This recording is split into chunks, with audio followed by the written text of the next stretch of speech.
Good morning, ladies and gentlemen. Today, I would like to explore the psychology of happiness with you.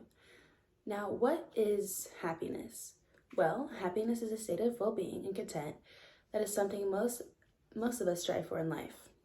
Now, I'm sure many of us have heard of the pursuit of happiness, whether it was the Constitution or whether it's that Will Smith movie we've all seen. Now, the pursuit of happiness is something that we all strive for in our life at some point. The pursuit of happiness has been subject as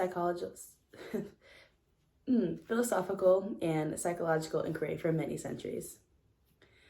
One of the most important things to know about when we're talking about happiness is happiness does not only come from external circumstances. And what I mean by external circumstances is your job, your relationship, or your income.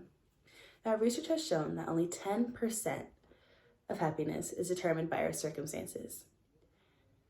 The remaining 90% are determined by our internal state, which includes our thoughts, our emotions, and our behaviors.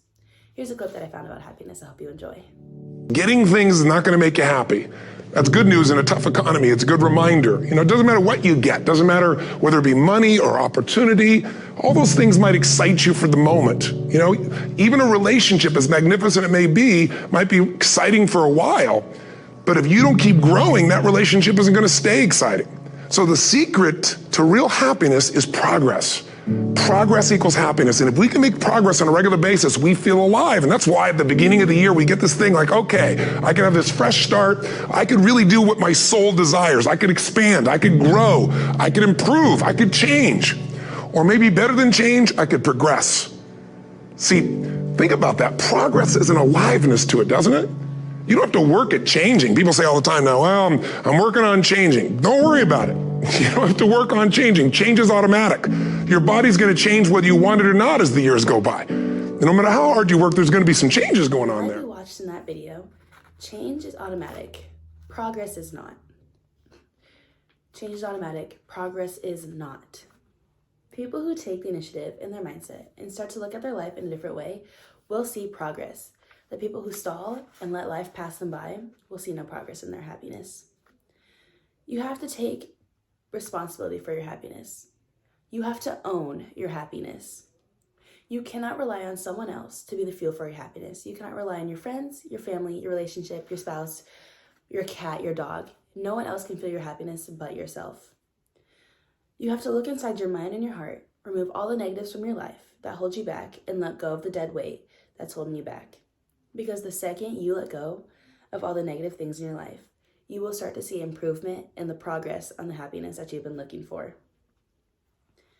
Finding happiness comes from when you improve your mind. It comes from when you improve the way you manage your emotions. It comes from understanding your mistakes. It comes from your past. It comes from experiences. It comes from memories. All those things are where your happiness comes from. Happiness does not come from having nice cars and big houses. Because no matter what you drive or where you live, people will always want what they don't already have. Happiness does not come from material things and money. Happiness comes from the past, the things you've learned, the things you look forward to. Happiness is a mindset. Having to change that mindset is difficult, I will admit, but finding a change in that mindset is a night and day difference from your happiness. The most important thing I would say to finding happiness is your mindset. People who have a positive outlook on life, who are grateful, who don't take things for granted, and who have a positive outlook on life tend to be more happy than people with a negative outlook on life and seem to be dwelling on their days. Another important factor is our social connections. People who have a strong relationship with their family, their friends, and their community seem to be happier than the people who are isolated, given that's an obvious fact. Physical health is also important for happiness. People who regularly exercise, people who take care of themselves, eat well, and sleep regularly tend to be happier than people who neglect their physical health. Lastly, finding meaning and purpose in life is also crucial for happiness. Those who feel like they have a meaning and a purpose contribute to something bigger than themselves, than those who are not prioritizing things other than themselves. In conclusion, the psychology of happiness is a complex topic, more or less. While the external circumstances can certainly influence our happiness, it's more about what our internal circumstances as what truly drives our happiness and our motivation. Research shows that our internal state, our mindset, our social connections, physical health, and sense of purpose are all critical factors to contribute to our overall well-being. By focusing on these factors and make intentional choices to cultivate our happiness, we can live happier and more fulfilling lives. Thank you. See, ladies and gentlemen, it takes a lot of energy to reach your goal. It takes a lot of emotional, mental, and spiritual energy to reach your goal. And you can run faster with 100 who want to go than with one around your neck.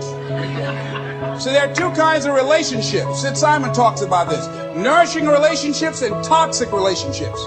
Nourishing relationships are the relationships that inspire you. They motivate you. They bring the best out of you. Toxic relationships are relationships with people that always criticize you. All they can do is find fault. All they can do is just exploit your weaknesses. All they can do is remind you of the mistakes that you've made in the past. These people are bad for your health. Toxic people can run your blood pressure up. One apple can spoil a whole barrel. One negative energy drainer can spoil your whole life.